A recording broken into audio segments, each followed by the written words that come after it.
Estamos en la parroquia de Santo Tomé, en la ciudad de Toledo, en España. Detrás de mí se encuentra el cuadro El entierro del señor de Orgaz, pintado por el Greco. Muchos de ustedes habrán oído hablar de este cuadro, pero titulado El entierro del conde de Orgaz. La confusión es comprensible. Cuando murió don Gonzalo Ruiz de Toledo, siglo XIV, este era señor de Orgaz.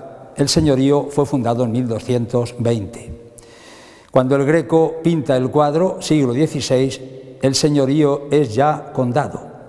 Lo correcto será decir señor de Orgaz, que era el título que tenía don Gonzalo. Don Gonzalo Ruiz de Toledo, señor de Orgaz, desempeñó importantes cargos públicos. Fue notario mayor del Reino de Castilla, preceptor del futuro rey Alfonso XI y alcalde de Toledo. No obstante, por lo que más destacó fue por su labor piadosa y caritativa. Restauró varios templos y financió el año 1300 la reforma de esta iglesia, en la que quiso ser enterrado en un sitio humilde, a la entrada, en la capilla de la Concepción. En su testamento dejó la disposición de que la villa de Orgaz debía entregar todos los años a esta parroquia lo siguiente: 2 carneros, 16 gallinas, 2 pellejos de vino, 2 cargas de leña y 800 maravedíes. Desde su muerte, en el año 1323, se pagó con normalidad, pero a mediados del siglo XVI, el municipio de Orgaz, ya condado, dejó de pagarlo, diciendo que era una donación no obligatoria. El párroco, don Andrés Núñez de Madrid, consigue que la Cancillería de Valladolid, el año 1569, dicte sentencia a favor de Santo Tomé para que le abonen todo lo adeudado. El pago de estas rentas quedaría suprimido con las desamortizaciones. Mi antecesor, el párroco don Andrés, quiso con lo recibido trasladar la tumba de don Gonzalo a un lugar más próximo al altar, pero el arzobispo no lo autorizó, diciendo lo siguiente: no toquen manos terrenales lo que han tocado manos celestiales, aludiendo a la presencia de San Agustín y San Esteban.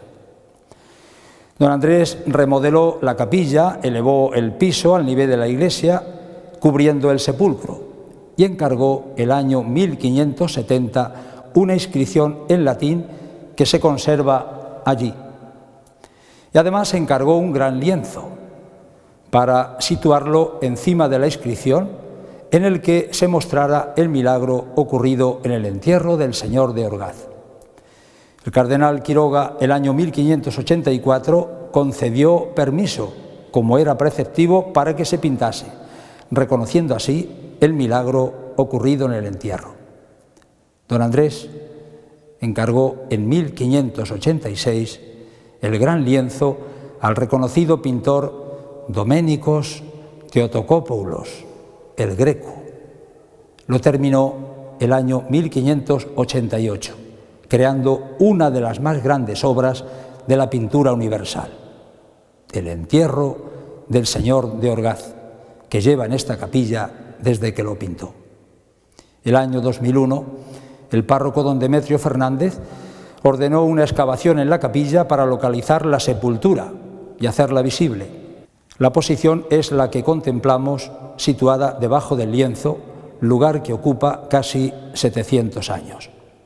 A continuación, se va a hacer una presentación del cuadro utilizando la tecnología interactiva HiVib.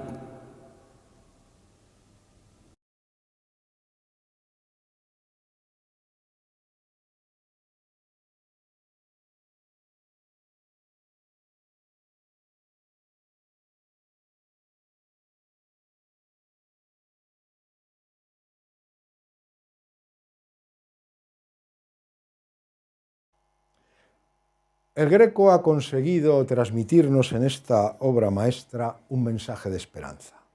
La esperanza que brota de la buena noticia de Jesucristo, Señor de la vida y de la historia. La muerte vivida con Cristo es el comienzo de la glorificación, del éxito final. Mientras el cadáver es colocado en el sepulcro, el alma que es eterna sobrevive para siempre esperando la resurrección del último día.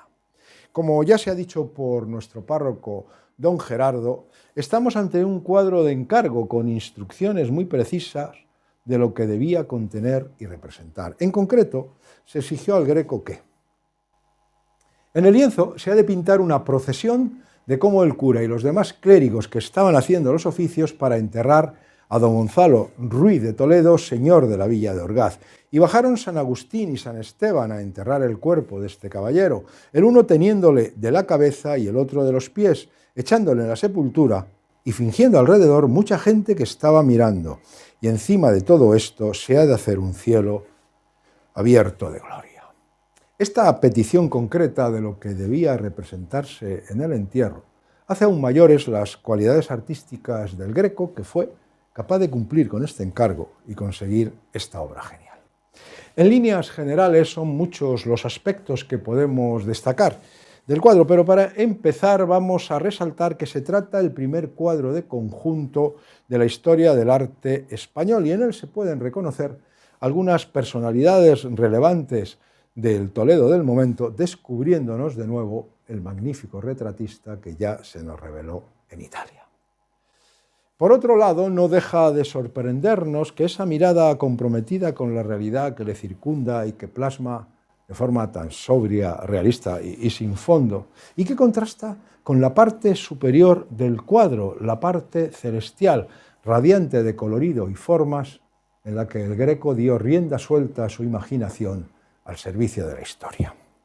En realidad lo que hace el Greco es convertir un milagro del siglo XIV en un suceso del siglo XVI, para que cada vez que se contemplara, llevara al visitante a asistir de nuevo a él y a recordar la salvación mediante la caridad y la intercesión de los santos frente a Dios.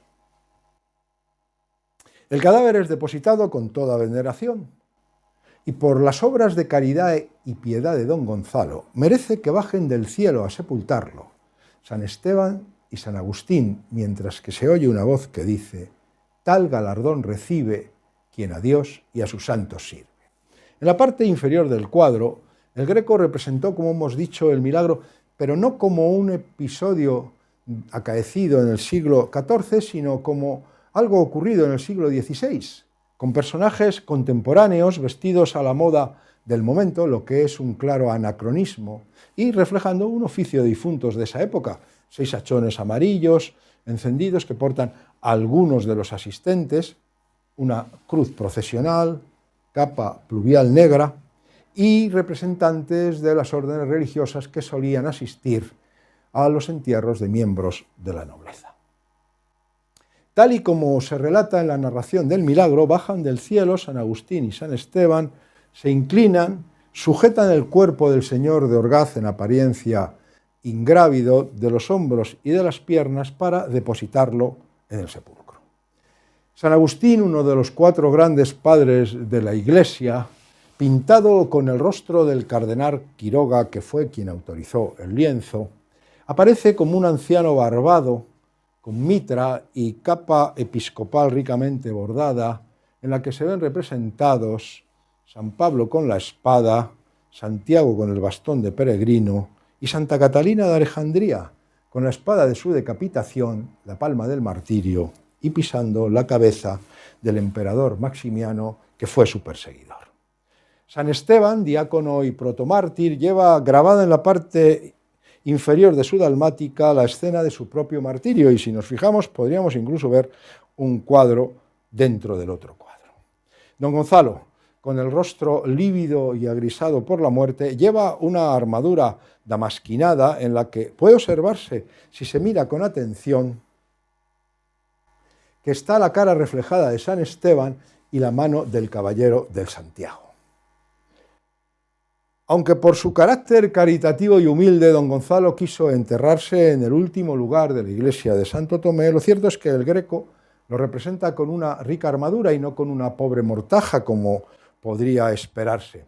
Está claro que el Greco lo que nos muestra es la imagen ideal del caballero cristiano, no su imagen histórica. Este triángulo central destaca por el lujo de detalles, la armadura con sus reflejos, vestiduras bordadas con oro y carmesíes de rico colorido y clara influencia veneciana, que contrasta con el resto de la parte inferior, que está recorrida por un friso de asistentes vestidos de negro, que desarrollan toda una galería de retratos de personajes de la época del Greco. Ya hemos dicho que es el primer retrato de conjunto de la historia del arte español. A lo largo de la historia se han hecho múltiples interpretaciones sobre la identidad de los personajes retratados en esta zona, que forman oficiantes, testigos del entierro y observadores del resto de la escena. Lo que podemos asegurar es que estos personajes eran personas cercanas a la vida del Greco, muchos insignes varones de su tiempo, entre donde hay miembros de la nobleza toledana, ciertos eclesiásticos y eruditos. El problema es que no podemos asignar nombres a personajes, salvo, por comparación, en las escasas ocasiones de que dispongamos de alguna otra imagen, por supuesto otro cuadro, de algún personaje del que tengamos certeza de su identidad. Por ello, nos vamos a centrar en señalar el carácter representativo de las figuras que tengan una clara función, como clérigos, nobles, letrados y, evidentemente, los personajes cuya identidad esté prácticamente demostrada.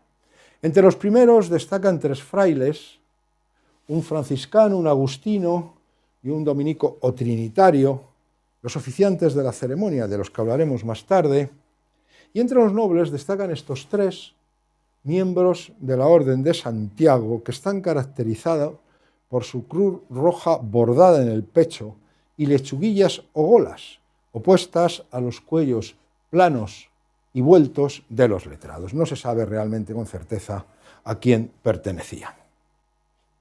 Uno de los personajes ciertos, en cambio, es Antonio de Covarrubias.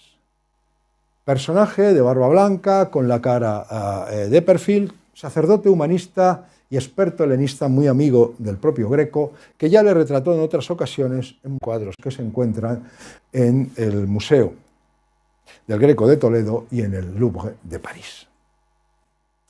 Por su importancia, aunque no hay certeza de la identificación, vamos a analizar la presencia del propio pintor en el cuadro. Muchos autores consideran que el Greco se autorretrata en este personaje que mira directamente al espectador. Es una hipótesis, aunque parece difícil de aceptar que ocupe un lugar tan relevante en la composición, porque podría despertar susceptibilidades. Para otros, lo más probable es que fuera este personaje escondido, y se basan en que al Greco se le reconoce en este cuadro, en el San Pablo de la Marquesa de Narros del Museo del Prado. Este personaje se le parece más que el anterior. El último personaje de esta zona perfectamente identificado es el niño. Flanqueando a San Esteban, porta un hachón encendido, nos mira fijamente señalándonos el milagroso acontecimiento, y es Jorge Manuel Teotocópulos, hijo del Greco, en cuyo bolsillo sobresale un pañuelo en el que se encuentra precisamente la firma del artista. Quizá la controversia representativa más candente sea precisamente la que se refiere a quién es el personaje que representa al párroco don Andrés Núñez de Madrid, que fue quien encargó el lienzo al pintor. La mayor parte de las interpretaciones coinciden en señalar que don Andrés, este personaje que parece oficiar el entierro con capa pluvial negra bordada propia del oficio de difuntos, en donde lleva una cenefa en la que se distingue la calavera mortuoria y la figura de Santo Tomás, con la escuadra, patrón de los arquitectos. Sin embargo, el retrato que de él se conserva como orante en este cuadro, que se llama La Crucifixión, también del Greco, y que está situado en el pueblo segoviano de Martín Muñoz de las Posadas, se ve claramente que la estructura craneal no concuerda. Otros autores estiman que se asemeja más al último asistente de la izquierda del cuadro, aunque es extraño que, siendo el párroco y quien encargó el cuadro, esté en un lugar tan escondido. Pero es en esta parte terrenal en donde destaca visualmente sobre el resto una figura. Es esta, de espaldas, con los brazos abiertos y una delicada sobrepelliz blanca. Quizá porque no tiene una evidente jerarquía representada, no se la haya considerado suficientemente. A lo sumo, se le asigna el papel de auxiliar oficiante como mayordomo de la parroquia. Pero contemplando el cuadro en su conjunto, este personaje está un paso atrás de los demás. Puede que sea la primera vez en la historia del arte español en donde 70 años antes de las Meninas de Velázquez se haya pintado el aire, la profundidad de campo que diríamos ahora. Este personaje está afuera, como podemos comprobar fácilmente. Parece entonces cuestionable que la figura con mayor presencia visual en el cuadro, que parece controlar toda la escena del entierro, que es la única que mira directamente a la parte superior de la gloria, no tenga una relevancia representativa en el conjunto de asistentes al sepelio. Y si nos acercamos aún más patente su presencia respecto del resto, e incluso podríamos comprobar que podemos pasar entre él y los demás personajes. En suma, de acuerdo con la opinión del actual párroco de Santo Tomé, don Gerardo Ortega, no es descabellado plantear que este personaje es precisamente don Andrés Núñez de Madrid, que encargó esta increíble obra de arte al Greco. Y ahora vamos a ir a la parte superior del cuadro. El alma de don Gonzalo es llevada al cielo por un ángel a través de una especie de vulva materna. La muerte aparece así como un parto, un alumbramiento a la vida eterna, trance doloroso pero lleno de esperanza. En la parte superior nos encontramos con Jesucristo, glorioso como luz que ilumina toda la representación. La Virgen María acoge maternal el alma que viene hacia el cielo, intercesora ante su Hijo y madre de todos los hombres. Al lado, Juan Bautista, el mayor de los nacidos de mujer. Los apóstoles, columnas de la Iglesia, en donde podemos identificar a San Pablo con túnica violeta y paño rojizo, Santiago el Mayor, y a Santo Tomás con túnica verde y paño amarillo y con escuadra. Después al fondo tenemos una muchedumbre de santos. A la derecha de Jesucristo, con las dos llaves, la del cielo y la de la tierra, está el apóstol Pedro en un lugar preeminente en relación con los demás apóstoles. Y bajo San Pedro podemos reconocer a Noé, apoyándose en el arca, a Moisés, llevando las tablas de la ley, y a David, tocando el arpa, con cuya música acompañaba sus cánticos, tal y como se recoge en el libro de los Salmos. Otro personaje a destacar en el grupo de la derecha, aunque hay que recordar que aún no había muerto, es Felipe II.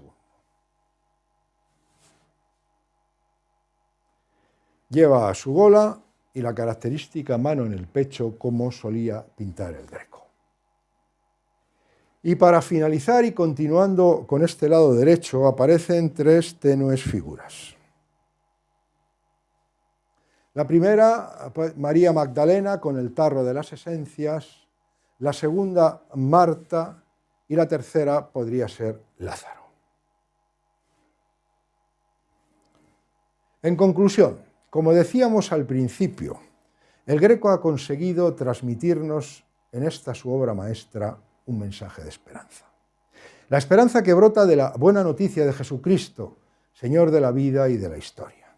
El cuadro representa las dos dimensiones de la vida. Abajo, la muerte, pero con esperanza. Arriba, el cielo, la vida feliz con Dios.